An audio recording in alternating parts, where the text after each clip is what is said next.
بسم الله الرحمن الرحيم رتل وزيد من منهل القرآن واقرأ وحرك نشوة الإيمان ضع القلوب بقول بارئ الذي يجلو القلوب برحمة الرحمن رتل وزيد من منهل القرآن واقرأ وحرك نشوة الإيمان ضع القلوب بقول بارئها الذي يجلو القلوب برحمة الرحمن. Allah Subhanahu wa Ta'ala telah memberikan kepada kita nikmatnya dan rahmatnya sehingga kita di pagi hari ini bisa berkumpul berwajah bertatap muka di majelis yang mulia ini dengan tanpa suatu halangan apapun.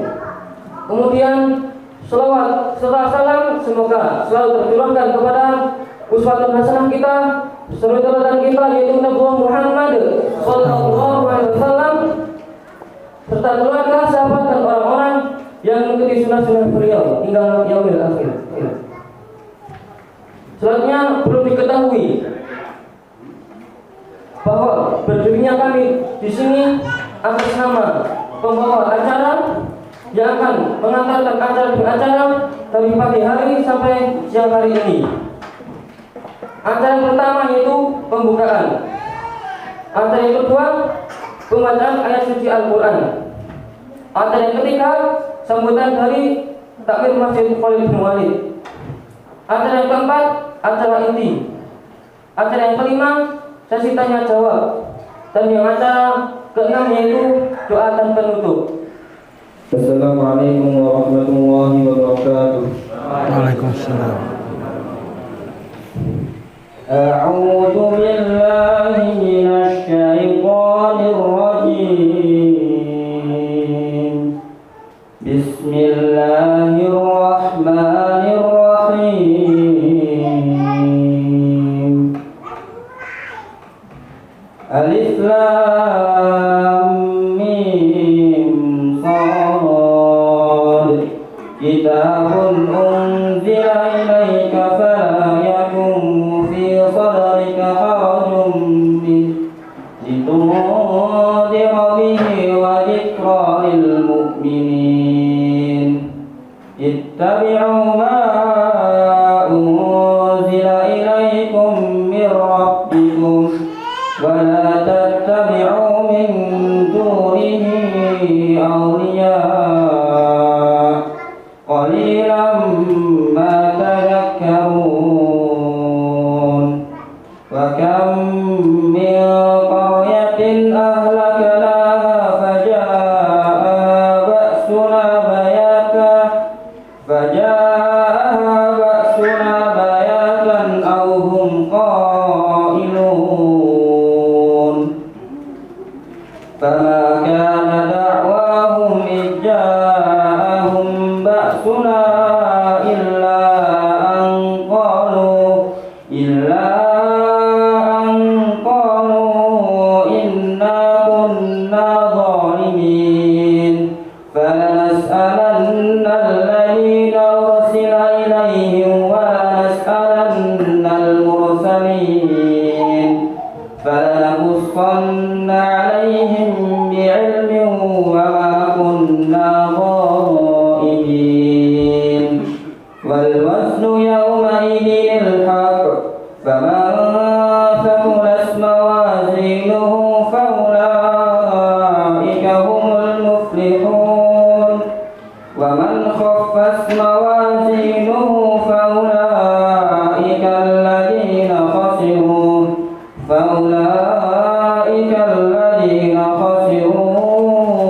anfusahum bima kanu biayatina yadlilun. Sadaqallahul azim. Assalamualaikum warahmatullahi wabarakatuh. Bismillahirrahmanirrahim. Assalamualaikum warahmatullahi wabarakatuh. Innal hamdalillah nahmaduhu wa nasta'inuhu wa nastaghfiruh ونعوذ بالله من شرور أنفسنا ومن سيئات أعمالنا من يهده الله فهو المهتد ومن يضلل فلن تجد له وليا مرشدا أشهد أن لا إله إلا الله وحده لا شريك له وأشهد أن محمدا عبده ورسوله الذي لا نبي بعده اللهم صل وسلم وبارك على سيدنا ونبينا وحبيبنا وشافعنا ومولانا محمد صلى الله عليه وسلم وعلى آله وأصحابه ومن تبعهم بإحسان إلى يوم الدين أما بعد. Bapak-bapak, ibu-ibu yang dirahmati Allah SWT, anak-anak yang dirahmati Allah SWT, tidak lupa marilah kita senantiasa memanjatkan puji dan syukur kehadirat Allah Subhanahu wa taala atas segala nikmat yang telah Allah limpahkan kepada kita semua. Salawat dan salam semoga senantiasa tercurah kepada Rasulullah Muhammad sallallahu alaihi wasallam, istri-istri beliau, keluarga beliau dan para sahabat beliau serta kaum muslimin dan pengikut beliau sampai hari kiamat. Akhir hayat para penghujat. Beberapa waktu yang lalu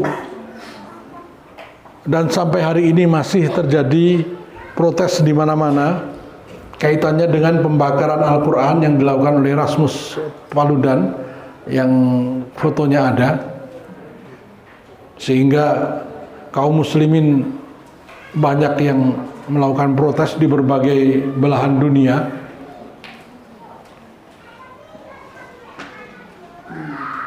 Dia melakukannya dengan terang-terangan dan dilindungi oleh polisi negara Swedia. Nah, sebelumnya juga ada itu yang buku Salman Rushdie, The Satanic Verses, itu sampai sekarang orangnya masih hidup. Dia membuat novel namanya Satanic Verses, ayat-ayat setan, yang isinya cerita tentang kehidupan para pelacur.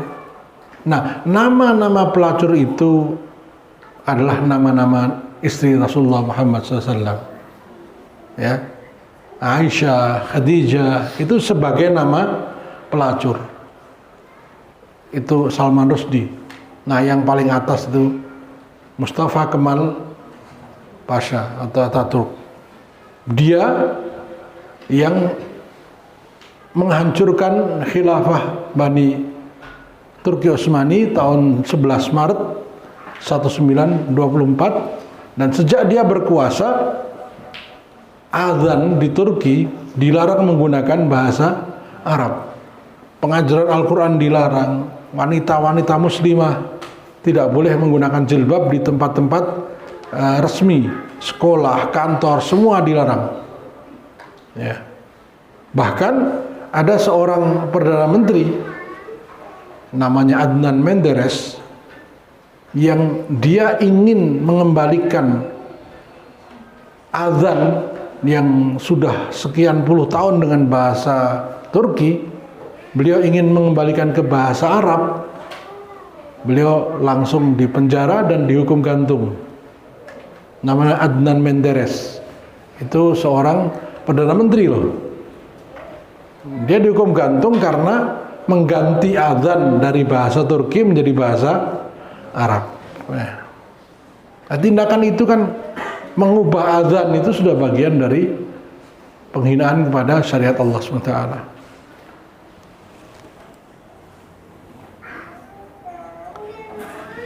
Allah Ta'ala berfirman, yuriduna liyudfi'u nurallahi biafwahim wallahu mutimmu nurihi walau karihal kafirun.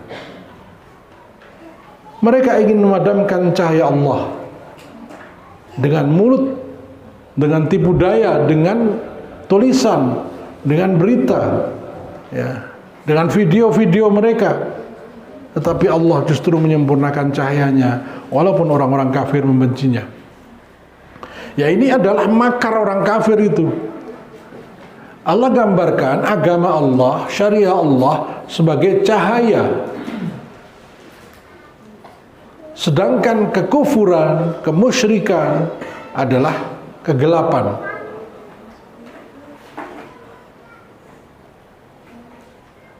Gelap itu sesuatu yang aslinya tidak ada. Malam hari kenapa gelap? Karena tidak ada cahaya. Jadi gelap itu dampak tidak ada cahaya. Jadi yang ada adalah cahaya. Ketika cahaya hilang, maka muncullah gelap. Ketika cahaya datang, hilanglah gelap. Jadi sebenarnya antara hak dan batil itu tidak pernah akan mau bersatu. Ketika haknya datang, batilnya hilang. Tetapi hak itu punya kekuatan, batil juga punya kekuatan. Maka harus dengan kekuatan untuk menghilangkan kebatilan. Maka disebutkan walau orang-orang kafir membencinya. Nah, kebencian orang kafir itu bukan hanya dengan kalimat, tapi juga dengan segala daya upaya, menggunakan hartanya, menggunakan teknologinya, menggunakan semua macam cara untuk menghancurkan cahaya Allah SWT.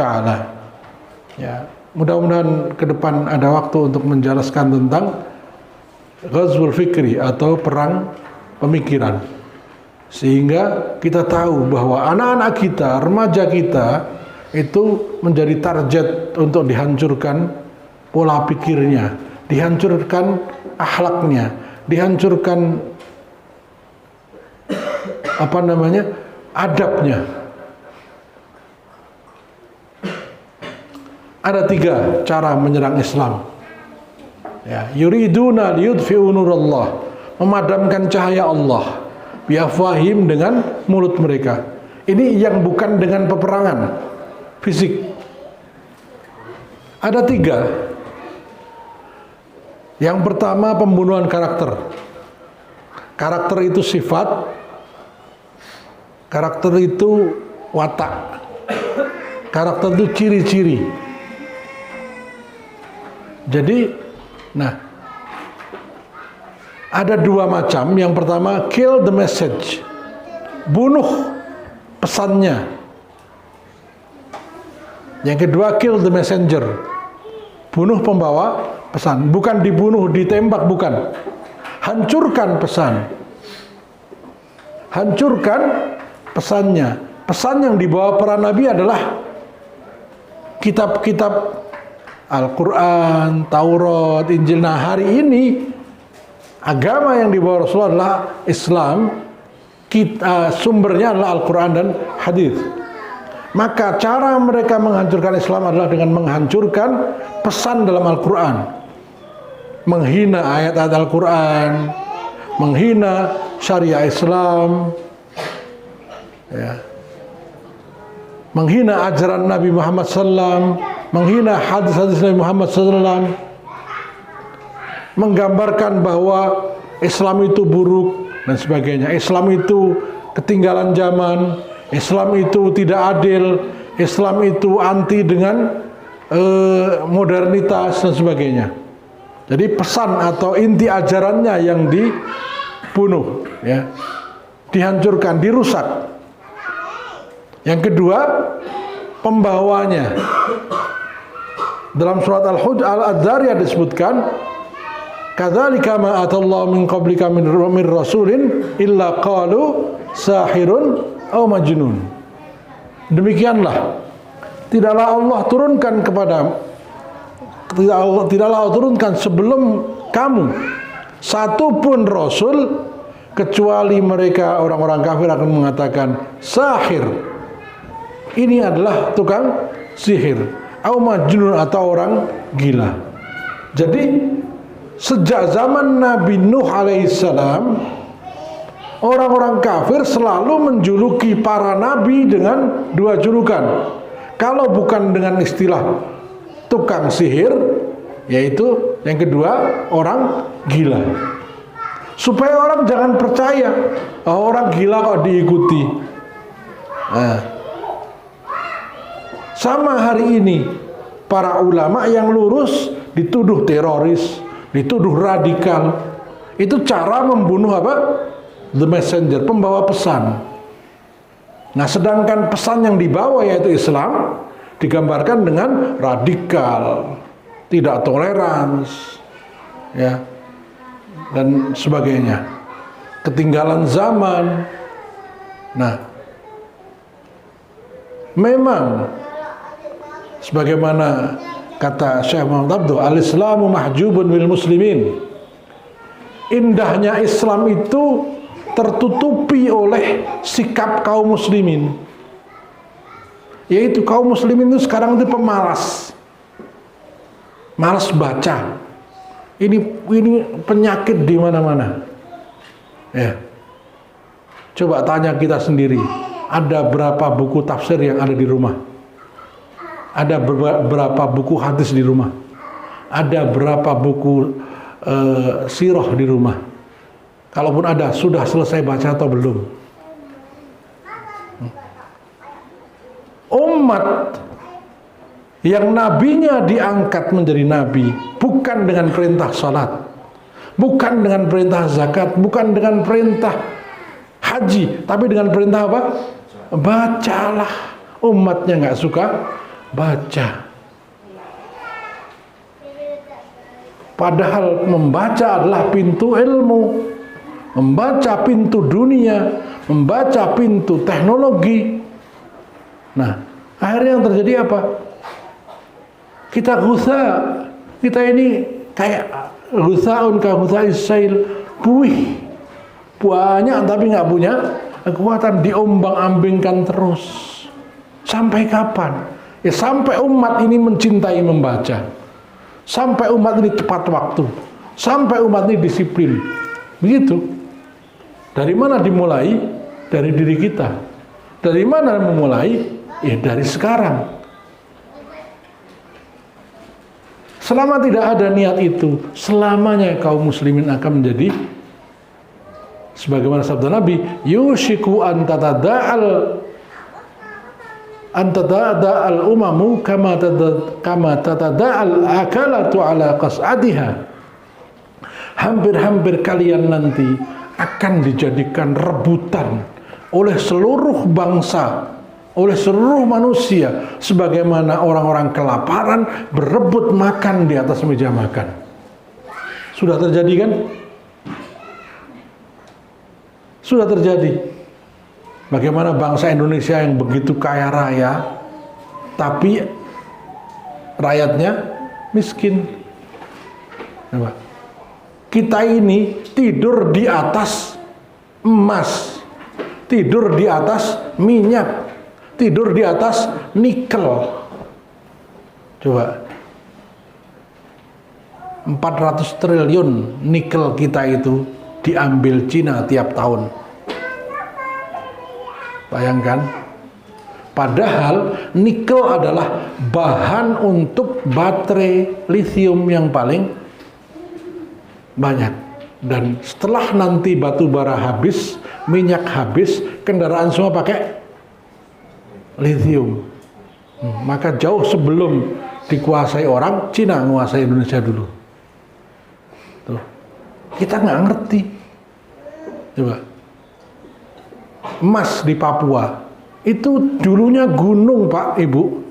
Gunung, sekarang gunungnya hilang jadi lembah. Jadi truk itu turun ke bawah, kecil sekali. Kemana duitnya coba? Itu nggak diolah apa-apa. Pasir, tanah langsung dibawa ke Amerika. Emas semua itu. Emas semua, bukan berapa tahun perjanjiannya? 100 tahun, bayangkan. Kontrak 100 tahun lah pada kudu dipek. Bayangkan kita ini punya tanahnya disewa orang, dikontrak 100 tahun, terus dia bikin sumur. Nah, kita kalau mandi bayar sama dia. Akhirnya dia kaya karena kita bayar. Coba ambo istilah dewe didol loh. Itulah kenyataan. Dan itu bukan hanya Indonesia, Saudi pun demikian, Irak pun demikian. Hampir semua negara kaum muslimin dikuasai oleh asing semua. Kenapa? Karena kita nggak punya kekuatan. Nah, kekuatan pertama adalah ilmu. Nah, kembali ke sini. Setelah Islam dibikin di umatnya ragu-ragu, ya, para ulamanya difitnah, dicaci maki, dicerca, dihujat. Nah, kemudian apa? Al-Qur'annya juga dihinakan. Yang kedua, menanamkan Islamofobia, kebencian terhadap Islam. Dengan gambaran-gambaran tadi, maka kemudian orang benci dengan Islam. Ya. Tidak suka dengan Islam, takut dengan Islam. Karena merasa Islam itu ketinggalan zaman, Islam tidak suka dengan teknologi, Islam mengekang sekali. Ya. Yang ketiga, ghazul fikri. Insya Allah mudah-mudahan pada kajian yang akan datang kita bahas tentang ghazul fikri, supaya kita tahu sebetulnya setiap hari kita ini mengalami peperangan, bukan perang fisik tapi perang pemikiran, dan itu dialami oleh kita dan anak-anak kita. Jika diam saat agamamu dihina, gantilah bajumu dengan kain kafan. Ini sangat terkenal sekali ucapan dari Buya Hamka. Ya. Hamka itu nama singkatan Haji Abdul Malik Karim Amrullah. Namanya Abdul Malik, bapaknya Abdul Karim. Ya. Maka jadi Hamka itu Haji Abdul Malik Karim Amrullah. Haji Abdul Malik bin Haji Abdul Karim Amrullah. Ini Syekh Anwar Al-Awlaki mengatakan, mereka yang menghina Rasulullah SAW seperti orang yang menengadahkan kepalanya tegak lurus menatap matahari di tengah hari, lalu ia meludahinya. Air ludahnya akan balik lagi mengotori wajahnya. Nah, Bapak Ibu yang dirahmati Allah SWT, kita ini gara-gara kita ini nggak pernah baca, kita tidak tahu bahwa para pahlawan yang gambarnya ditempel-tempel di sekolah-sekolah itu, banyak di antara mereka adalah penghina Islam. Kita nggak ngerti. Dr. Sutomo itu bilang, di Gul lebih mulia daripada Mekah. Ganti Ka'bah kamu punya kiblat dengan Demak. Itu yang ngomong Dr. Sutomo. Yang jadi pahlawan apa? Kebangkitan, pahlawan apa? Pahlawan kebangkitan nasional. Ya, dalam tulisannya di majalah Jawi Hisworo, yang dia menjadi pemimpin redaksi, yang ditulis, Muhammad adalah seorang pemadat, pemabuk. Ya. Yang nulis Joyodikromo. Dia bikin itu. Akhirnya kaum muslimin dipimpin oleh Haji Umar Said Cokro Aminoto, HOS Cokro Aminoto, tahun 1918 berkumpul seperti 212. Namanya Tentara Kanjeng Nabi Muhammad Sallallahu Alaihi Wasallam. 150.000 di seluruh Indonesia berkumpul protes, menuntut agar pemerintah Belanda menghukum Joyodikromo dan Martodipuro. Siapa yang punya majalah ini? Budi Utomo. Coba, hari lahirnya Budi Utomo disebut sebagai Hari Kebangkitan Nasional. Padahal Budi Utomo adalah organisasi yang sangat anti syariat Islam. Karena kita nggak baca sejarah, maka kita dibohongi. Nah, orang yang duitnya tiap hari kita lihat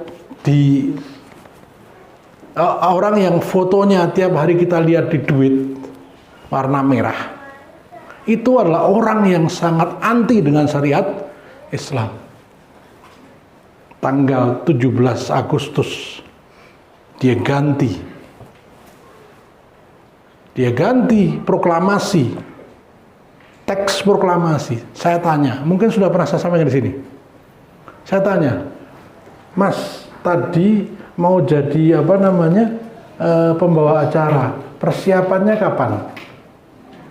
Kemarin ditulis kan? Kenapa persiapan?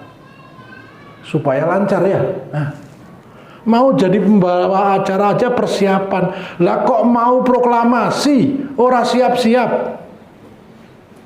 Proklamasi jam 10, le nyoret-nyoret jam 5. Masuk akal nggak? Lah terus rapat BPUPKI, rapat PPKI itu ngopo? Nggak ada mikir tuh ini. Seneng, wah ini Sayuti Melik yang nulis, yang ngetik, Soekarno yang nulis, proklamasi kami bangsa Indonesia dengan ini menyatakan kemerdekaannya. Hal-hal yang mengenai pemindahan kekuasaan dan lain-lain diselenggarakan dengan cara yang seksama dan dalam tempo yang sesingkat-singkatnya. Jakarta 17. Nah, 17 Agustus lenggawi ngumumke negara merdeka di seluruh dunia. Kok di jam 10 diumumkan, jam 5 baru dibikin? Mungkin nggak? Nah, sebenarnya teks proklamasi itu sudah disepakati Piagam Jakarta. Bunyinya bahwa sesungguhnya kemerdekaan adalah hak segala bangsa. Dan oleh sebab itu, maka penjajahan di atas dunia harus dihapuskan. Karena tidak sesuai dengan beri kemanusiaan dan beri keadilan. Nah, dan seterusnya. Kenapa kok nggak dibaca? Karena di situ tertera sila pertama, negara berdasar ketuhanan dan kewajiban melaksanakan syarat Islam bagi pemeluknya. Kalau sampai ini dibaca, seluruh dunia mendengar, maka Indonesia dikenal sebagai negara bersyariah Islam. Itu nggak ada dalam buku sejarah. Nah, kenapa kok Soekarno sama Hatta dibawa ke Rengas Dengklok? Ya supaya jangan baca ini. Ojo ngasih diwoco, nek diwoco negara Indonesia negara bersyariah Islam. No. Tapi kita dihapusi. Jadi saya katakan orang itu adalah orang yang paling anti syariat Islam. Apa yang dia inginkan adalah Indonesia yang sekuler, yang harus pisahkan agama dengan politik. Nah, ini. Jadi kita sendiri dalam kehidupan sehari-hari itu banyak orang-orang yang ngakunya Islam tapi anti syariat Islam. Nah, anti syariat Islam itu adalah bagian dari penghinaan kepada Allah SWT.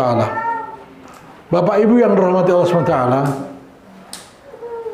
ayat ini Allah Ta'ala berfirman, yahdharul munafiquna an tunazzala alaihim suratun tunabbihum bima fi qulubihim qul istahzi'u innallaha mukhrijum ma tahdharun. Orang-orang munafik itu takut akan diturunkan terhadap mereka suatu surah yang menerangkan apa yang tersembunyi dalam hati mereka. Pada waktu perang Tabuk, Nabi Muhammad SAW perintahkan seluruh kaum muslimin harus berangkat, termasuk kaum muslimin yang munafik. Hudzaifah ibn Yaman suatu hari pernah menyampaikan, orang munafik di zaman kalian, tabi'in, lebih buruk dibandingkan orang munafik di zamanku, di zaman Nabi, di zaman sahabat. Lalu orang bertanya, kenapa bisa begitu? Hudzaifah ibn Yaman mengatakan, orang munafik di zaman Nabi mereka menyembunyikan kemunafikannya. Orang munafik di zaman kalian mereka bangga dan terang-terangan menampakkan kemunafikannya. Maka Nabi karena mereka menyembunyikan, ya sudah diajak semua. Orang munafik itu ikut perang Tabuk. Sampai di Tabuk rupanya tidak ada musuh, musuhnya udah lari. Akhirnya mereka pulang. Nah, pulang dalam keadaan dongkol, jengkel, ngopo aduh, tiwas kesel gitu ya. Akhirnya sambil guyon mereka mengatakan, tuh lihat, tidak ada orang yang paling rakus kalau urusan makan, tapi paling penakut kalau pas urusan perang, melebihi orang-orang ini. Maksudnya Rasulullah SAW dan para sahabat. Akhirnya mereka ketawa. Nah, ada sahabat yang dengar itu. awas kamu, saya sampaikan ke Rasulullah SAW. Nah, maka mereka takut kalau sampai Rasulullah SAW tahu, maka mereka bergegas meminta maaf sama Rasulullah SAW. Rupanya sebelum mereka menemui Nabi, Allah sudah turunkan ayat ini. Lalu mereka minta ampun kepada Allah, minta maaf kepada Rasulullah Muhammad SAW. Allah jawab, katakanlah, teruskanlah ejek-ejekanmu terhadap Allah dan Rasulnya. Ya. Istahzi'u, terus saja kalian ngejek Islam, terus saja kalian menghina Islam. Ya. Sesungguhnya Allah akan menyatakan yang kamu takuti itu. Ya. Rasul akan tahu. Dan jika kamu bertanyakan kepada mereka, ya, kenapa mereka kok menghina? Kenapa mereka mengolok-olok? Tentang apa yang mereka lakukan itu, tentulah mereka akan menjawab, sesungguhnya kami hanya bersenda gurau dan bermain-main saja. Nah, ini jawabannya gitu, cuma buat guyonan. Nah, yang Nabi belain, ada pernah dengar? Ada Gus apa itu yang gondrong ya, mengatakan Nabi itu dulu juga nyolong jambu ya. Ini kalimat ini ketika ditanya kenapa kamu kayak gitu, pasti dia mengatakan cuma guyon. Sama dengan ini ya, mengatakan Nabi nyolong jambu, Nabi belain rembes. Nabi SAW itu jangan samakan dengan manusia yang lain. Beliau itu mukanya selalu bersih. Rasul bersabda, innallaha zawaliyal ardo, sesungguhnya Allah pernah membentangkan seluruh bumi dan ditampakkan di mataku. Mata Nabi nggak kayak mata kita ya, makanya Nabi sholat bisa ngerti yang belakang ada, karena Nabi nggak sama dengan kita. Hati Nabi nggak sama dengan kita. Coba antum melihat dalam surat An-Najm ya, wan najmi idza hawa ma dhalla sahibukum wa ma huwa wa ma yantiqu anil hawa in huwa illa wahyu yuha allamahu syadidul quwa dzu mirratin fastawa ya, ma zaghal basaru wa ma tagha. Jadi gurunya itu syadidul quwa, cerdasnya luar biasa, Jibril alaihis salam. Pandangannya tidak pernah meleset, jauh ke depan, bahkan beliau tahu, oleh Allah diberitahu, nanti kalian akan seperti ini, akan terjadi seperti itu. Itu karena Allah perlihatkan di mata Nabi SAW. Kalau kita diberi itu stres kan. Coba kalau nggak percaya, ya stres, tahu tentang, kalau nggak jadi dukun malahan. Nabi diberitahu, nah, diperlihatkan bumi dari ujung sampai ujung. Karena memang memorinya nggak kayak memori manusia. Bayangkan manusia yang diangkat ke Sidratul Muntaha, tempat yang malaikat Jibril pun tidak sanggup. Bukan manusia biasa. Kok lalu mengatakan rembes? Ini kan ngolok-olok tuh. Pas ditanya jawabannya, enggak, kunna nakhudu wa nal'ab, sesungguhnya kami hanya bersenda gurau dan bermain saja. Maka orang itu tidak perlu minta ampun, tidak perlu minta maaf, cukup apa? Syahadat lagi. Itu.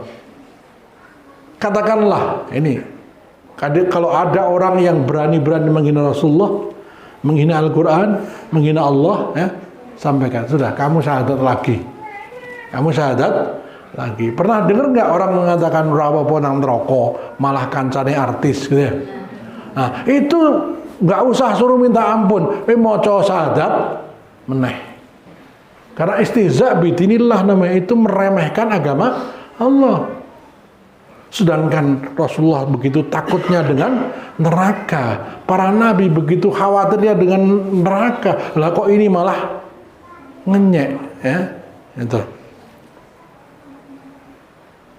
Jawabannya ini, ya, la ta'tadiru. Apakah dengan Allah, ayat-ayatnya dan Rasulnya kamu selalu berolok-olok? Apa ya luwes? Ya.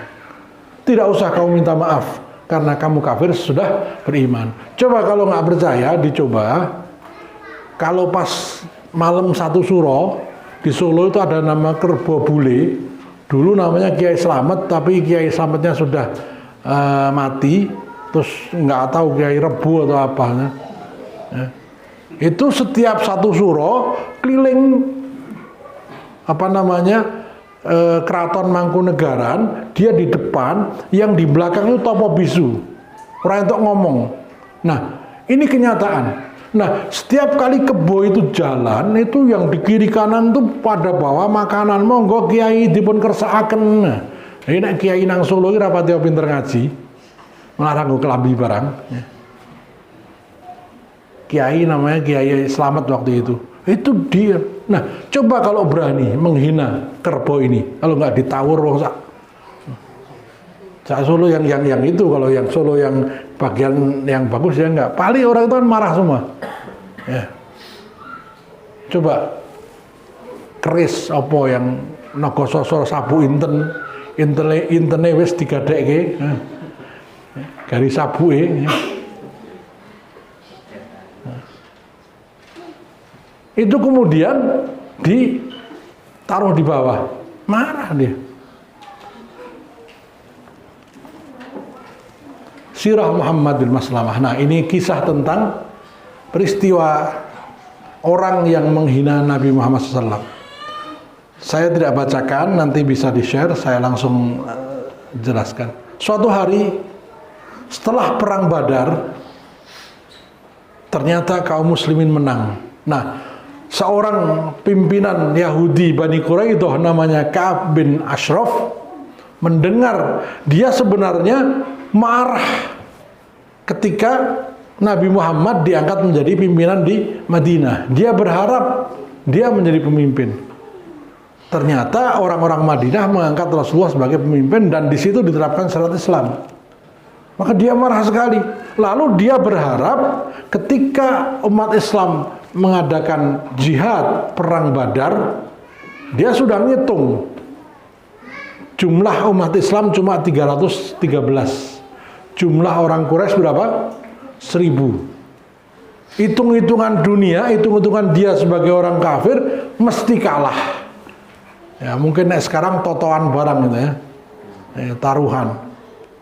Ternyata setelah perang Badar, 70 orang Quraisy terbunuh, 70 menjadi tawanan perang. Wah, kecewa dia. Ka'ab bin Ashraf kecewa. Benar-benar kecewa. Harapannya hari itu Muhammad dan pengikutnya habis, sehingga dia bisa berkuasa di Madinah. Rupanya justru Quraisy yang kalah, kaum muslimin menang, rampasan perangnya banyak. Karena perang Badar itu sebenarnya nyegat rombongan yang baru kulaan. Nah, oke itu nek kulaan ini. Kulaan dari Syam mau dibawa ke Mekah, dicegat di jalan, gitu. Akhirnya rampasan perangnya banyak, yang mati banyak, bahkan Abu Jahal pun mati pimpinannya. Maka kecewa sekali Ka'ab bin Ashraf. Lalu dia mengatakan, demi Allah. Dia demi Allah juga orang Yahudi. Kalau benar bahwa Muhammad menang, sungguh mati lebih mulia bagiku daripada hidup dalam kehinaan, kekalahan. Lalu dia kemudian membuat syair-syair yang menghina Nabi, menghina para sahabat, menghina istri-istri Nabi Muhammad SAW, dan dia baca itu di Mekah. Ya, karena dulu belum ada orang belum biasa baca tulis, jadi cuma syair saja untuk membantu, mensupport, memotivasi mereka. Ya, akhirnya Nabi mendengar hinaan dari Ka'ab bin Ashraf. Lalu beliau mengumpulkan para sahabat, mengatakan, man li Ka'ab bin Ashraf fa innahu qad adallaha wa rasulah. Siapa di antara kalian yang bisa menyelesaikan orang ini, Ka'ab bin Ashraf? Sungguh dia telah menyakiti Allah dan Rasulnya. Jadi orang yang menghina Islam, menghina Al-Quran itu menyakiti Allah dan Rasulnya. Kira-kira kalau orang tua kita disakiti kayak apa hati kita? Nah kalau Rasulullah disakiti, Allah disakiti, Orang mengatakan, oh Allah kan nggak tambah sakit, Rasul kan nggak tambah hina, gitu ya kadang-kadang. Biarin aja. Nah, kalau ada orang yang ngomong kayak gitu, jawab, dasar anak lontre. Ya. Nesu pura nek donek ngono. Mesti nesu nggih. Ah, nek nesu aja nesu. Ya. Wong Quran dinyewe ora nesu. Nah, gitu. Kan Qur'ane ora tambah hina, bapakmu ora tambah hina. Ah, gitu ya. Betul. Nah, ini ana wong ngomong kayak gitu, wes rasa dadak demo-demo barang. Al-Qur'an tetap mulia walaupun dihina. Bilang aja dasar anak lontre. Sengaja saya mengatakan ini, kenapa? Hari ini hal-hal yang haram diperhalus. Dadi wong ngomong penak. Pekerja seks komersial. Lah apik itu ki. Lontre. Isen nek ngene. Sing ngomong wae jane ora tekan. LGBT keren to. Homo. Ya. Hidup bersama tanpa ikatan, zina. Ya. Kumpul kebo. Akhirnya apa? Hal yang maksiat ya tidak menjadi sesuatu yang nggak enak diucapkan. Bunga riba. Ya. Tanda akhir zaman apa? Banyak maksiat diganti namanya, termasuk ini. Ya. Maka maaf kembali. Jadi bilang aja, wah anak lontre yang ngono kuwi. Maksud kita apa? Biar dia emosi. Begitu emosi, ojo nesu, kan bapak jenengan tidak akan bertambah hina. Begitu kan, baleki gampang nih. Nek sampean dinyak bapak ibu sampean wae nesu, apa meneh nek Al-Qur'an, dan lebih mulia mana Al-Qur'an dengan bapakmu? Lebih mulia mana Islam dengan ibumu? Nah, langsung. Nek masih ngotot, ya wis tinggal lunga aja. Nih. Memang betul, Islam tidak akan hina, Al-Quran tidak akan rendah, Rasulullah tidak akan jatuh martabatnya. Tetapi ghirah kita, kecintaan itu adalah pembelaan. Bojone sampean dinyek, jare muni cinta, ora apa terus akeh wae tak rungokake ya. Kudu serik. Kan gitu. Bukti dari cinta itu adalah serik, ya. Meneng ora meneng tak tapuk. Ah gitu paling ora. Ayo gelut, darani wani aku. Ah darani wani. Peti. Ayo nek wani, aku kira wani. Itu karena umat Islam tidak punya keberanian. Nah ini, begitu Nabi mendengar bahwa beliau dihina, Islam dicaci maki, para muslimah dilecehkan dengan ucapan-ucapan, Nabi langsung kumpulkan sahabat. Sopo sing wani ya ngatasi wong niki? Ada seorang anak muda namanya Muhammad bin Al-Maslamah. Ana ya Rasulullah, saya Rasulullah. Atuhibbu an aqtulahu? Apakah engkau suka kalau aku bunuh dia? Oh, langsung. Nabi jawabnya cekak aos. Pendek, singkat, padat, lugas. Naam. Naam tok. Silahkan. Jadi enggak takon kayak mengguyon enggak. Guyon sekalipun menghina Nabi apa?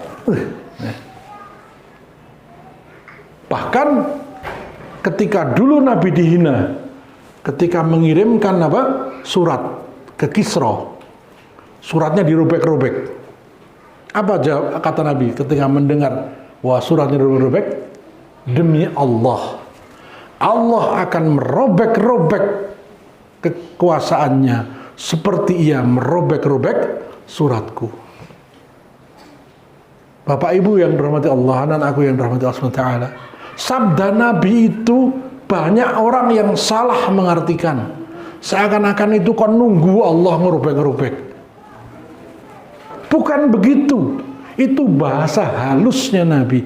Hei kaum muslimin, wajib kau hancur leburkan kekaisaran Kisra.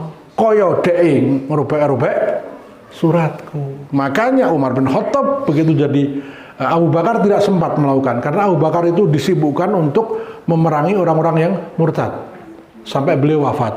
Maka begitu Umar bin Khattab diangkat jadi khalifah, serang Persia, orang yang menghina Nabi. Pernah saya sampaikan di sini, Suraqah bin Malik itu orang yang mau bunuh Nabi. Begitu dekat sama Nabi, dikejar pakai kuda, jatuh kudanya. Lari lagi, dikejar lagi, jatuh lagi. Akhirnya Suraqah tahu, iki ora sembarang wong. Dia minta maaf, kemudian beriman kepada Rasulullah. Apa kata Rasulullah? Wahai Suraqah, ojo meneh kok kowe, mungkin gitu ya. Ojo meneh kok kowe, ya. Persia itu nanti akan takluk di bawah Islam. Suraqah mengatakan, ya Rasulullah, kalau hari itu tiba, izinkan aku memakai mahkotanya Kisra. Kisra itu kaisar Persia. Nah, Umar bin Khattab waktu itu mengirimkan pasukan dipimpin Sa'ad bin Abi Waqqas. Hancurlah Persia. Nah, pulang membawa rampasan perang yang sangat banyak. Begitu sampai di Madinah, mana Suraqah? Mana Suraqah? Dipanggil. Ada apa ya Mu'minin? Ambilkan mahkotanya, pakai. Ya. Jadi kalimat Nabi, kerajaannya akan dirobek-robek oleh Allah sebagaimana ia merobek-robek suratku itu, maknanya hancurkan wahai kaum muslimin. Kapan kamu punya kekuatan? Gitu. Bukan jur nunggu Gusti Allah engko. Bukan. Sama ketika Nabi bersabda, la tuftahannal Qastantiniyah fala ni'mal amiru amiruha wa ni'mal jaisu dzalikal jais. Kota Konstantinopel, ibu kota Romawi Timur, pasti akan ditaklukkan. Dan sebaik-baik pasukan adalah pasukan yang menaklukkan Konstantinopel. Dan sebaik-baik panglima adalah panglima yang memimpin pasukan itu. Sahabat tidak ada yang mengatakan, ya wis ditunggu, enggak. Dari mulai Muawiyah bin Abi Sufyan, itu perintah kita untuk menaklukkan Konstantinopel. Itu. Maka sabda Nabi tadi jelas sekali. Kalau orang satu eksekusi, kalau negara taklukkan. Itu saking tingginya kehormatan Rasulullah Muhammad sallallahu alaihi wasallam. Menghina Nabi berarti ngajak perang, gitu. Al-Mu'tasim billah, ya. Sangat terkenal ini tarikh ini. Al-Mu'tasim billah, Khalifah Al-Mu'tasim billah. Dapat kabar ada seorang wanita, ya, ditahan oleh orang Romawi di Amuria. Jilbabnya ditarik, dilecehkan. Kemudian dia lapor kepada Al-Mu'tasim billah. Nulis surat itu sampai di Al-Mu'tasim billah. Al-Mu'tasim billah nulis surat. Dikirim lewat utusan sampai kepada Kaisar Romawi. Apa katanya? Ila kalbir Rum, kepada anjing Romawi. Kalau kamu tidak bebaskan wanita muslimah itu, akan aku kirim pasukan yang panjangnya dari depan istanaku sampai Amuria. Ya sekitar 500 sampai 1000 kilo coba. Itu mergo wong muslimah satu dilecehkan. Itu ketika Islam jaya. Apalagi Nabi yang dilecehkan. Maka begitu Muhammad bin Maslamah berdiri, saya Rasulullah, sukakah engkau kalau iya aku eksekusi? Jawab Nabi, na'am. Saking semangatnya Muhammad bin Maslamah, orang mikir, wis pokoknya, ya, eksekusi. Akhirnya dia pulang. Waduh, aku mau janji sama Kanjeng Nabi Muhammad SAW. Padahal Ka'ab bin Ashraf itu orangnya sangat pandai berperang, tinggi besar, pengawalnya banyak, rumahnya ada bentengnya. Anjur piye aku iki? Wis tiwas janji. Nah, 3 hari 3 malam beliau tidak mau makan, saking prihatinnya. Ya makan karena terpaksa, karena saking tidak bisa nahan lapar. Nggak tidur karena khawatir, gelisah. Iki piye aku janji. Nah, kemudian berita ini sampai kepada Rasulullah SAW. Lalu Rasul menanyakan, apakah benar Muhammad bin Maslamah sampai kaya ngono? Betul ya Rasulullah, panggil. Ini dipanggil. Benarkah itu ya wahai Muhammad bin Maslamah? Benar. Kamu tidak makan 3 hari 3 malam? Tidak ya Rasulullah. Kamu nggak bisa tidur? Iya. Saya nggak bisa tidur. Kenapa? Karena saya adalah berjanji kepadamu ya Rasulullah. Janji yang sekarang aku sadari bahwa itu tidak ringan. Lalu Rasulullah Muhammad SAW berkata, innama alaikal juhdu. Wahai Muhammad Maslamah, yang menjadi kewajibanmu adalah bersungguh-sungguh untuk mewujudkan janjimu itu. Setelah itu serahkan pada Allah. Tenang hatinya. Sing penting dia tenanan bicarane betul-betul pingin. Akhirnya beliau pulang. Sampai di rumah oleh Allah diberikan hidayah. Walladzina jahadu fina lanahdiyannahum subulana. Orang yang betul-betul bersungguh-sungguh ingin menegakkan agama Allah pasti dikasih jalan-jalan yang banyak. Nah, Muhammad bin Maslamah kepikir, saya ada ide. Akhirnya beliau menghadap Nabi SAW dengan gembira. Ya Rasulullah, insya Allah saya akan melaksanakan janji saya, tapi saya minta izin untuk berkata-kata buruk tentang engkau. Akhirnya cerita, nanti saya akan pura-pura memaki-maki kamu, pura-pura murtad, sehingga Ka'ab bin Ashraf percaya. Silahkan. Nabi Muhammad silahkan. Ya, mempersilahkan. Akhirnya Muhammad bin Maslamah ngajak beberapa teman, 5 atau 6 orang, untuk berangkat ke kampung Bani Quraidah. Jazakallah khair. Sampai di sana nemui Ka'ab bin Ashraf. Dia bilang, wahai Ka'ab, aku bosen dadi wong Islam. Goro-goro dadi wong Islam, duitku entek. Kon infak terus. Mungkin nek wong Jawa gitu ngomong, ini nggak cara Arab ya. Ini infak kok lidi.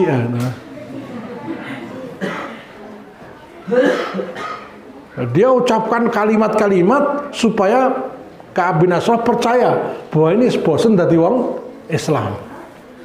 Ka'ab bin Ashraf itu dulu dengan Muhammad bin Maslamah itu sahabat. Tapi karena Islam akhirnya mereka berpisah. Nah, goro-goro Islam juga aku karo sampean dadi musuhan. Kapok aku. Wes, pokoknya Nabi dielek-elek, Islam dielek-elek, biar Ka'ab bin Ashraf percaya. Nah terus kenapa kamu kesini? Ya ini saya pengen curhat sama kamu. Ya, ini coba koncoku kabeh dadi kere gitu ya. Goro-goro Islam. Nah terus ya utang, ngarep utang, mau pinjem duit. Karena orang Yahudi kan tukang rentenir ya, terkenal sebagai rentenir. Lah jaminannya apa? Waduh, ada jaminan ya ora ono. Nah sudah, jaminkan anak-anak kalian.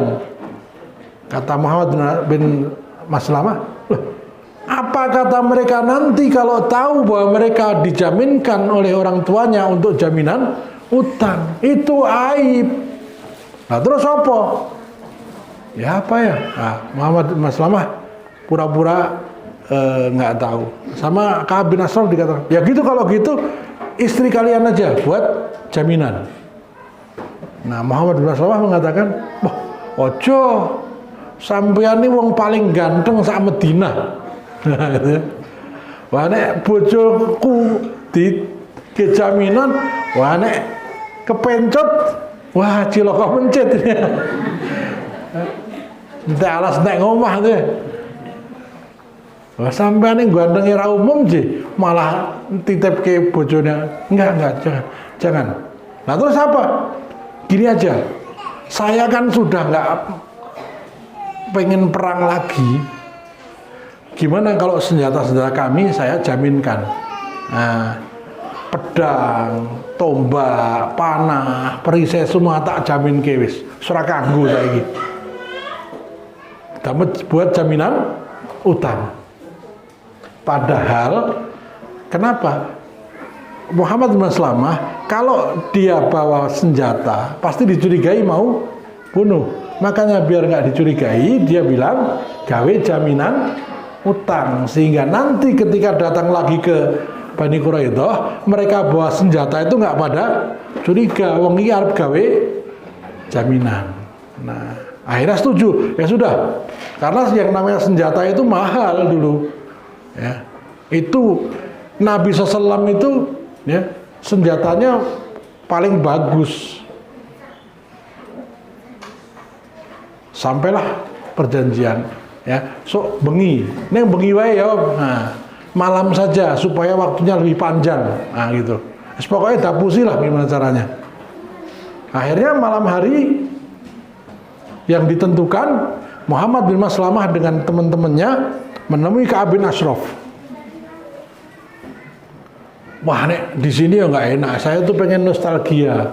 Dulu kita bersahabat kok gara-gara Islam jadi musuhan, nah gitu. Terus diajak keluar dari kota Madinah. Nah, tapi sebelumnya Muhammad bin Maslamah ngomong sama teman-temannya, nanti kalau saya pegang rambutnya Ka'ab bin Ashraf, itulah saat kalian cabut senjata kalian, kita bunuh beramai-ramai. Gitu. Nah, akhirnya mereka berangkat minggir ngobrol-ngobrol, bakar-bakar sate itu ya. Apalah. Kambing guling nah, sambil ngobrol, Muhammad bin Maslamah, wahai Ka'ab, nih tontonan aku, luput dekil.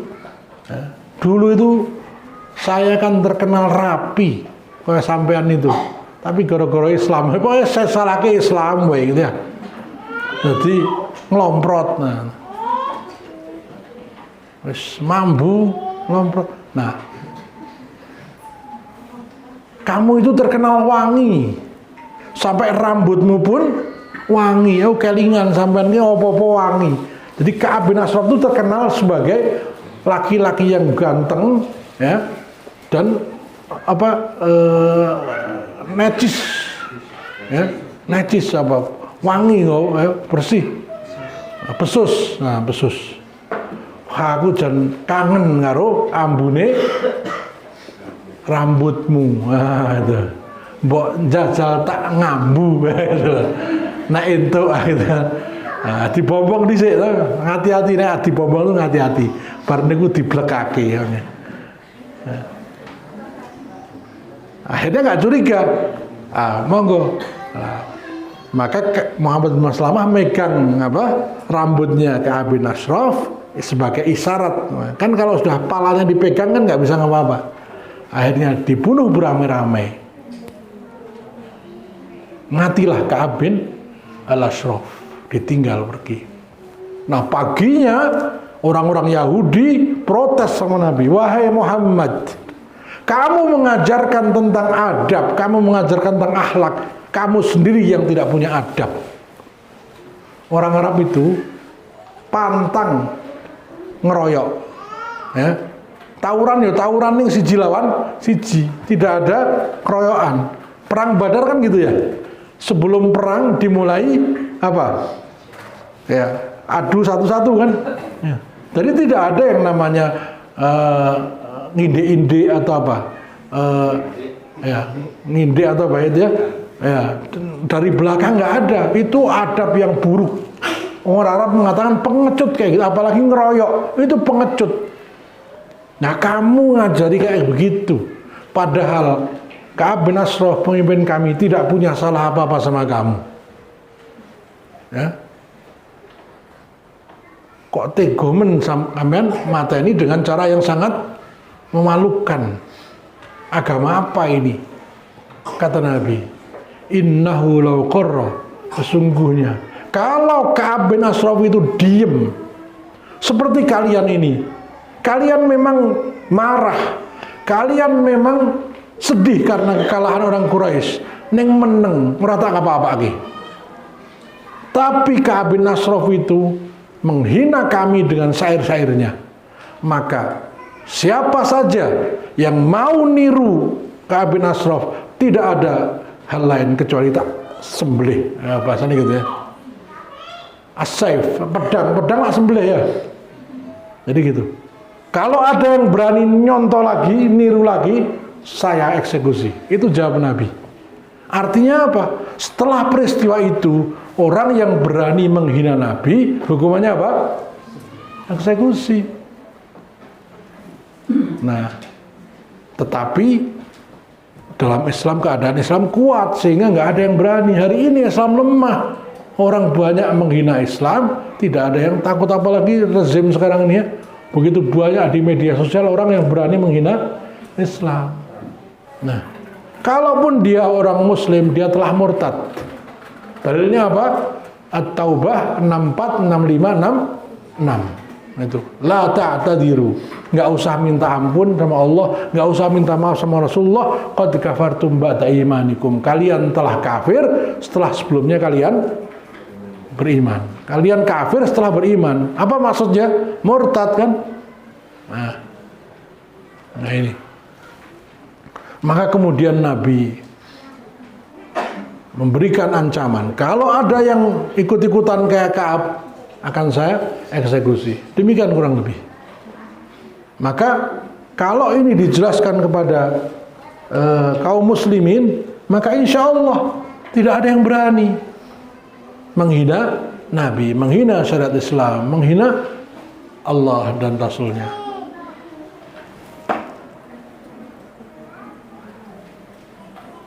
Bapak Ibu yang dirahmati Allah SWT,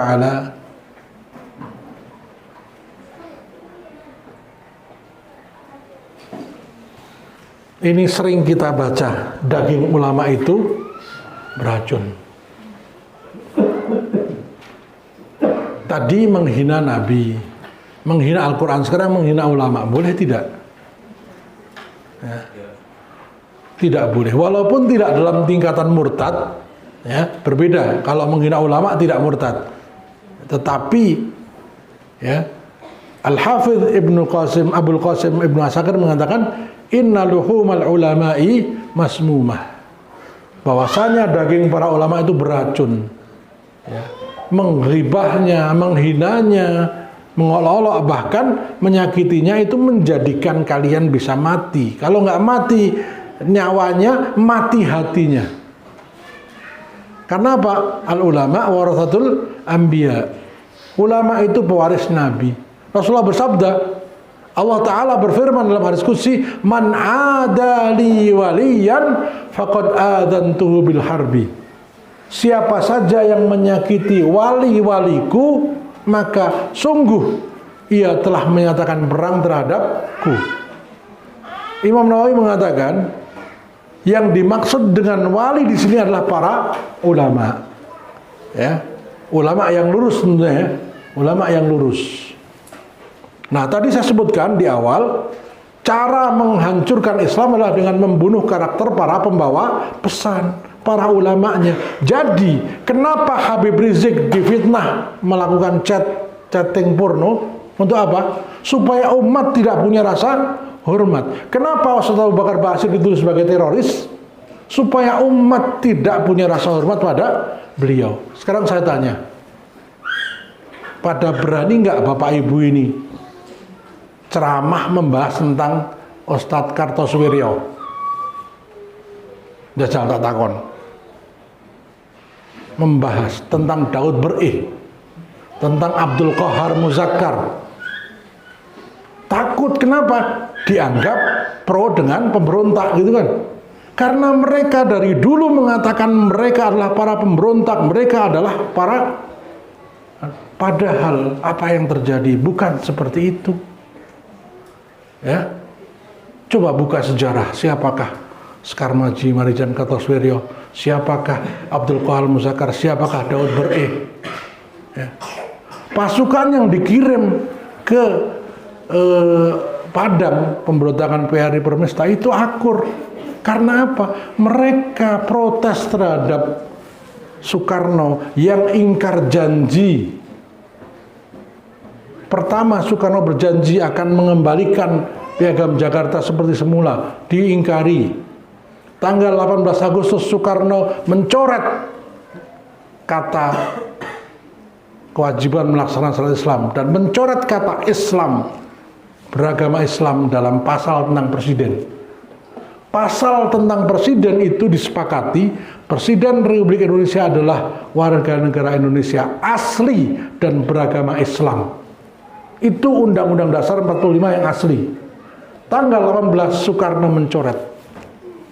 Jadi cuma Presiden Republik Indonesia adalah warga negara Indonesia asli. Nah, tidak ada beragama Islam. Sehingga umat Islam yang 200 juta ini bisa dipimpin oleh orang kafir. Nah, tahun 2002 dicoret lagi aslinya. Jadi sekarang ini Presiden Republik Indonesia adalah warga negara Indonesia. Ya wong bodoh ngerti masa wong Amerika itu presiden. Presiden Republik Indonesia adalah warga negara Indonesia. Aslinya wis hilang. Jadi ya nanti Ahok itu bisa jadi presiden. Kenapa? Tidak harus warga negara Indonesia asli. Tidak harus beragama Islam. Nah, itu janji-janji itu dikatakan nanti kalau Indonesia sudah kuat akan saya kembalikan lagi. Tapi tidak dikembalikan. Maka kemudian ingkar janjinya itu mereka kemudian ketika itu mereka melawan Soekarno. Bapak Ibu pernah baca tentang dekret presiden 5 Juli 59? Nah kita ini lemahnya kita nggak baca sejarah. Sehingga dihapusi terus. Dihapusi. Dekret presiden itu adalah pengkhianatan Soekarno terhadap syariat Islam yang ketiga. Ya. Konstituante atau parlemen yang waktu itu dipimpin oleh Buya Muhammad Nasir yang Partai Islam Masyumi menang, waktu itu sedang menyusun undang-undang yang pro syariat Islam. Hampir bisa diwujudkan, tiba-tiba Soekarno membatalkan semua. Bubarkan konstituante, kembali kepada UUD 45. Kemudian ini. Nah, waktu itu Buya Muhammad Nasir setuju, silahkan kembali kepada UUD 45 yang dijiwai oleh Piagam Jakarta. Tapi nggak ditulis sama Soekarno dan kita tidak pernah membaca itu. Padahal itu kesepakatan. Maka kemudian atas sikap Soekarno yang seperti itu banyak yang kemudian melawan, gitulah. Nah, tapi nggak pernah diceritakan. Maka ketika kita menjelaskan seperti itu, orang khawatir, takut. Kembali tadi, kenapa? Karena mereka dicitrakan sebagai pemberontak. Buya Muhammad Nasir pemberontak, Kasman Singadimojo pemberontak, Kahar Muzakar pemberontak, siapa lagi? Padahal mereka, Daud Bereh, Soekarno datang ke Aceh, nangis. Itu sejarah kanda. Kalau Aceh melepaskan diri dari Indonesia, Indonesia akan hancur. Tolong jangan melepaskan diri. Akhirnya dengan janji Soekarno itu, Daud Bereh mau bergabung dengan Indonesia, bahkan menyumbang emas, menyumbang pesawat namanya Selawah. Tapi ternyata dikhianati. Nah, dikhianati. Maka kemudian Daud Bereh angkat senjata. Karena apa? Pengkhianatan dari Soekarno. Tapi kita mau bahas kayak gitu, khawatir disebut membela. Nah, kenapa kok begitu? Karena karakter mereka sudah dibunuh. Ya, dikesankan mereka adalah orang-orang yang anti NKRI, sehingga ketika kita membahas dianggap membahas mendukung radikalisme. Itu bahayanya. Bisa dipahami nggih? Kenapa kemudian para ulama itu dikesankan buruk? Agar orang yang mendukungnya dianggap orang buruk. Ya. Kenapa para ulama yang lurus itu dikatakan ini itu? Supaya kita ini ya, menjadi takut deket. Ya. Sudah contoh nyata bagaimana Al-Ustadz Abu Bakar Ba'asyir itu, orang yang deket itu pada takut. Ya. Padahal saya pernah baca di Jawa Pos kalau nggak salah, itu seorang wartawan bilang, waktu itu kemarau, mungkin sekitar 30 tahun yang lalu, terjadi kemarau panjang. Lalu santri ngeruki sholat istisqa di lapangan Cemani. Itu wartawan itu nulis, setelah selesai sholat istisqa, imam dari sholat itu berdoa, menengadahkan tangan, dan ya, tidak lama hujan turun deras sekali tanpa menyebutkan namanya. Di akhir, tahukah Anda siapakah imam sholat itu? Nah, beliau adalah ya, sebutan Ustadz Abu Bakar Ba'asyir. Beliau katakan, kalau bukan orang soleh tidak mungkin langsung turun hujan. Dan orang ini sekarang dinistakan. Nah itu. Mungkin 100 tahun yang akan datang, beliau akan ditulis di sejarah sebagai apa? Bapak terorisme Indonesia. Sehingga orang melupakan jasa beliau. Itu jahatnya pembunuhan karakter. Itu jahatnya pelecehan terhadap ulama. Maka harus dibela. Jangan dibilang, oh beliau kan tidak akan hina. Bukan begitu masalahnya. Ya. Sama juga Islam tidak akan hina dengan dihina orang. Tetapi umat Islam jadi ragu. Itu. Ya. Paham ya? Nah, ini bahasa yang luar biasa. Sejak zaman dulu. Kenapa kok Nabi dikatakan orang majnun? Orang gila. Ben ra gelem dok melu. Kenapa dikatakan tukang sihir? Tukang sihir itu jahat. Tukang santet kan ini. Nah, duneke tukang sihir itu rapati medeni nggih. Soalnya sihir sekarang tuh jadi malah jadi apa namanya? Entertainment, ya. Tukang santet. Nah. Kira-kira nek ana wong ngalim duneke tukang santet. Lah ada wedi to nggih. Nek disantet ya. Nek nang WC sikile ketekuk. Ojal. Ora ketekuk ora iso to. Ada. Disantet ngono nek ngising sikile ketekuk. Nah. Jadi tujuannya seperti itu. Maka ketika Al-Quran dihina, kita bela. Bukan berarti Al-Qurannya akan hina, tidak. Tetapi kalau kita diam, nanti anak cucu kita akan ikutan dengan penghinaan mereka. Oh betul lah, rupanya Al-Quran begini. Oh betul, rupanya para ulama itu begini. Nah, beliau menyebutkan kebiasaan yang sering terjadi bahwa orang-orang yang merendahkan atau menghinakan ulama, maka Allah akan bongkar boroknya. Nah, sudah mulai kelihatan kan? Dan sesungguhnya siapa yang gemar memfitnah ulama dengan lisannya, maka Allah menghukumnya sebelum kematian dengan kematian hati. Hatinya mati. Diingatkan atau tidak diingatkan sama saja. Ya. Antar tahum amlam tundirhum la yu'minun. Maka mereka nggak punya takut. Kamu takutlah kepada Allah, nggak punya takut. Ya. Kematian Mustafa Kemal Pasha, ini contoh kematian penghujat Islam yang paling luar biasa. Ya, dialah yang menghancurkan khilafah Turki Utsmani, khilafah terakhir dalam Islam, hancur karena pengkhianatan Mustafa Kemal Pasha. Bagaimana bisa pengkhianat Islam diberi gelar Ataturk, Bapak Turki? Coba. Dan kita baca itu dengan senang hati, akhirnya banyak orang yang dikasih nama Mustafa Kemal Pasha. Coba, ya. Misleading ini cara memang barang salah nih diulang-ulang. Akhirnya orang nggak tahu mana yang benar, mana yang salah.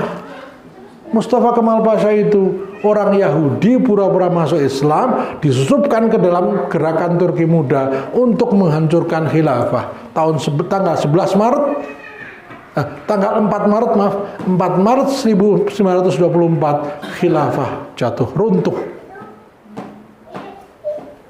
Lalu Mustafa Kemal diberi gelar Ataturk, bapak pemberontakan Turki, sehingga kejahatannya ini dianggap sebagai jasa mengembalikan Turki pada kejayaan, padahal dia menghancurkan Islam.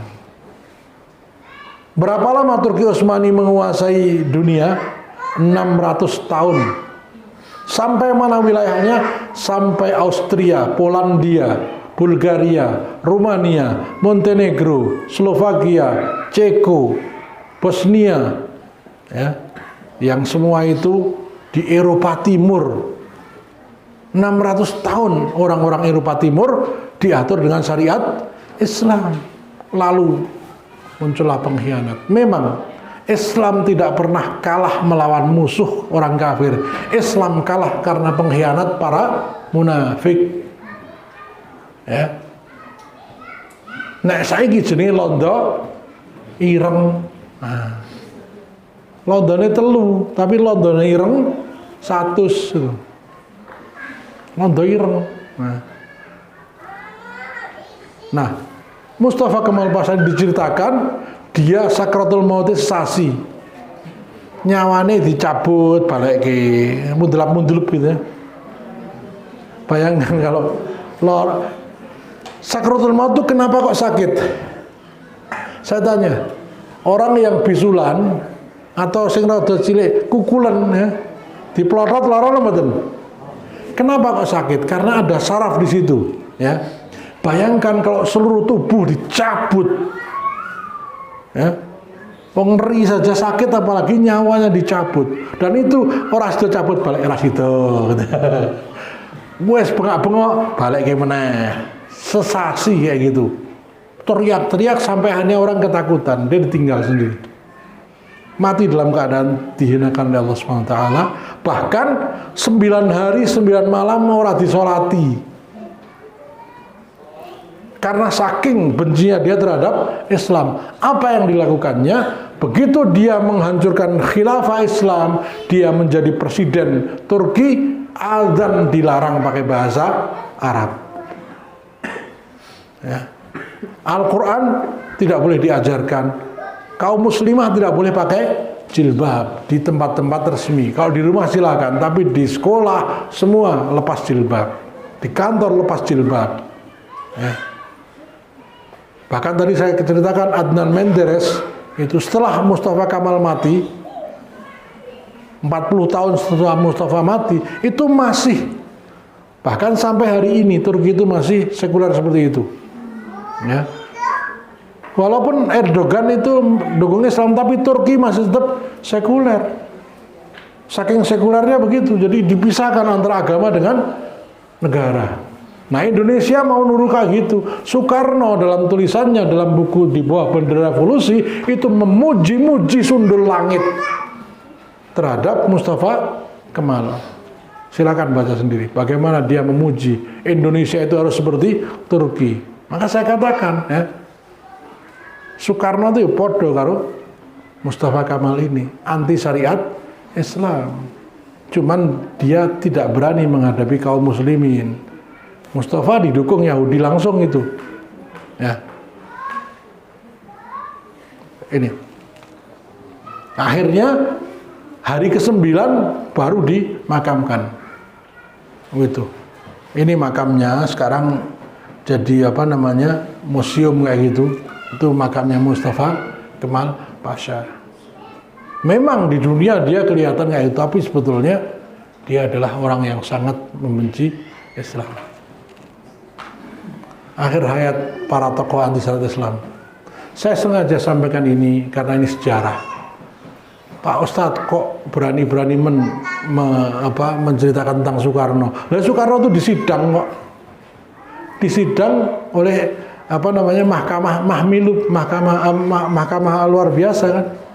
Bukan mahmilub, mahkamah yang waktu itu akhirnya dia diturunkan. Cuma dikasih waktu 3 hari untuk meninggalkan istananya. Jadi negara pun sebenarnya telah menyidang Soekarno. Jadi kalau kita bahas tuh nggak apa-apa, namanya Bung Karno. Bung Karno, mang bongkar. Udah nonton Bung Karno. Hai Bung Karno, hai dibongkar ayo Bung Karno. Supaya kita tahu, jangan sampai kita memuji-muji orang yang anti syariat Islam, tapi kita malah memaki-maki orang yang mencintai Islam. Cukup sampai di sini kita ditipu. Ya. Kalau memang panjenengan ada waktu, saya jelaskan sampai lengkap bulan depan insya Allah. Siapa orang-orang yang disebut pahlawan, tapi sungguhnya pecundang. Ya. Itu pahlawan-pahlawan kabeh yang ditulis itu banyak yang anti syariat Islam. Nah, ini Soekarno mati, dia memenjarakan Buya Hamka 3 tahun tanpa pengadilan. Nah, Buya Hamka cerita dalam tafsir Al-Azhar bagaimana beliau di tahanan, akan disiksa, disetrum dan sebagainya. Beliau hanya bisa berdoa qadarullah, yang nyetrum malah ketakutan. Ini akhirnya ketika dia mau mati, Soekarno ini nulis pesan, dititipkan ke ajudannya, pengawalnya. Pas Soekarno mati, pengawalnya menemui Buya Hamka. Ini yang cerita Buya Hamka. Buya Hamka cerita, ada tulisan, saya ingin bila saya, bukan tulisan, maaf, pesan, disampaikan ajudannya, nanti kalau saya mati tolong kamu kabari Buya Hamka agar beliau menjadi imam. Padahal Buya Hamka ini difitnah macam-macam. Ya kayak sekarang Habib Rizik, Ustaz Abu Bakar Ba'asyir, digitukan. Ya tinggal tunggu aja nanti. Ya. Imam Ahmad mengatakan, untuk membuktikan antara 2 orang yang sedang berseteru, yang satu menuduh begini, tunggu hari kematiannya. Lihat hari kematiannya, karena kematian seorang itu kan tanda dia husnul khotimah atau su'ul khotimah. Orang yang benci ulama itu pasti su'ul khotimah, harus yakin gitu. Nah, tunggu aja nanti akhirnya. Saya ingin bila saya wafat kelak, Hamka bersedia mengimami sholat jenazahku. Ya. Ternyata dia mengakui bahwa Hamka adalah orang baik. Termasuk ini M. Yamin. M. Yamin itu juga termasuk salah satu yang anti pada syariat Islam. Bapak Ibu, kenapa saya bilang begini? Dulu di zaman 45 itu yang pengen Indonesia jadi komunis siapa?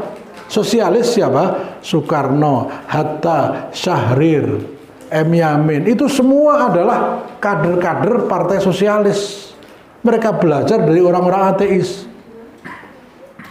Kapan Marxisme itu muncul?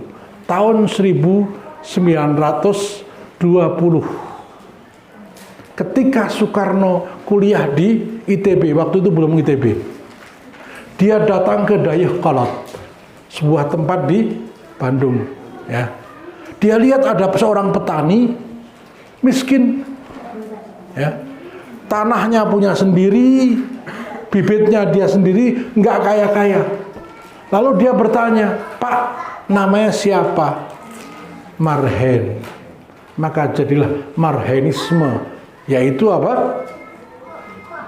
Filosofi pemikiran membela kaum cilik. Nah, Soekarno ingin agar perjuangan rakyat kecil ini menjiwai perjuangannya. Kenapa dia mengatakan itu? Karena dia melihat keberhasilan Partai Komunis di Rusia menggulingkan Tsar Rusia, Kaisar Rusia. Tahun 1917, revolusi Bolshevik. Dan revolusi itu menggairahkan seluruh pemuda di dunia, termasuk Soekarno. Tetapi kalau di Indonesia disebutkan sosialis, banyak ulama pasti ditentang, maka namanya dirubah menjadi Marxisme. Marxisme adalah sosialisme Indonesia. Disebut supaya mudah, gotong royong, Eka Sila, sila gotong royong itu kan, Pancasila diperas jadi apa? Trisila. Trisila diperas jadi Eka Sila. Apa? Gotong royong. Ya Marxisme itu, sosialisme itu. Ya. Makanya dia tidak mau ketuhanan yang Maha Esa, ketuhanan yang berkebudayaan. Makanya dia katakan hari lahir Pancasila tanggal berapa? 1 Juni. 1 Juni itulah Pancasila belum lahir. 1 Juni itu hari di mana Soekarno memaparkan gagasan ide Pancasilanya. Sila pertama, nasionalisme. Sila kedua, internasionalisme. Sila ketiga, humanisme atau kemanusiaan. Sila keempat, sosialisme. Sila kelima, ketuhanan. Nah, jadi ketuhanan di akhir. Lalu kemudian tanggal 22 Juni 1945 disepakati Pancasila, sila pertama, ketuhanan dengan kewajiban melaksanakan syariat Islam bagi pemeluknya. Sila kedua, kemanusiaan yang adil dan beradab. Sila ketiga, persatuan Indonesia dan seterusnya. Ini kapan lahirnya? 22 Juni 1945. Kalau itu dijadikan sebagai hari lahir Pancasila, maka umat akan ingat hari itu adalah hari lahirnya Piagam Jakarta. Nah, tak kali terus ada ini kok. Karena apa? Karena kita malas membaca, sehingga orang ada mudeng. Seneng-seneng padahal itu hari kesedihan. Kita rayakan hari di mana kita dikhianati. Nah, ini fakta sejarah yang saya buka. Ya, tadi saya ulangi. Orang mungkin tone ajeng proklamasi kok ndadak nulis. Apa yo sak Indonesia sing proklamasi yo sing kon nulis ming Soekarno tok.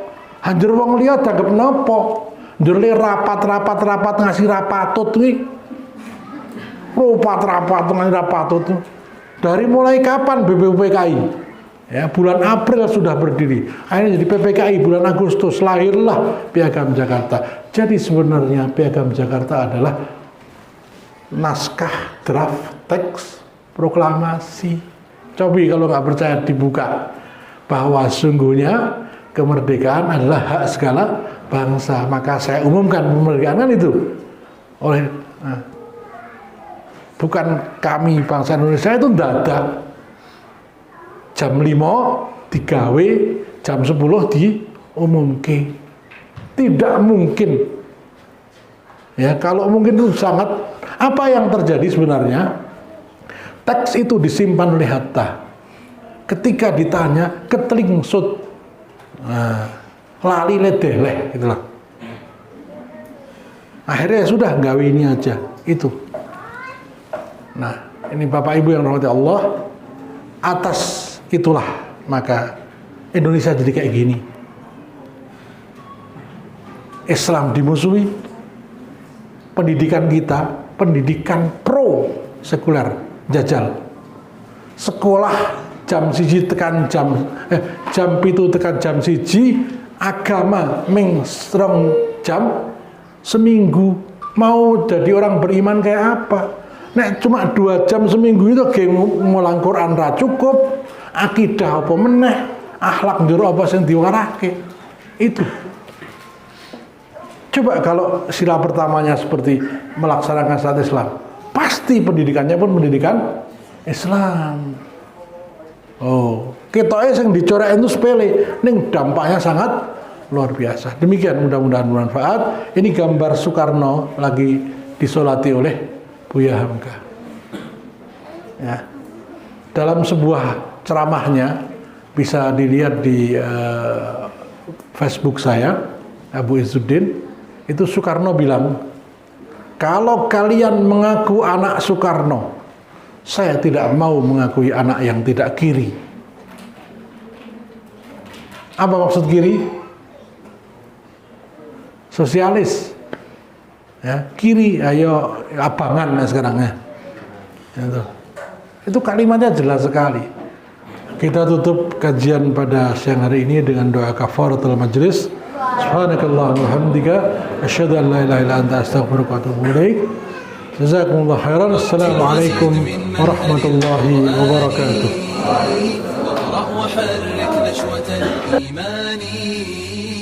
وعي القلوب بقول بارئها الذي يجلو القلوب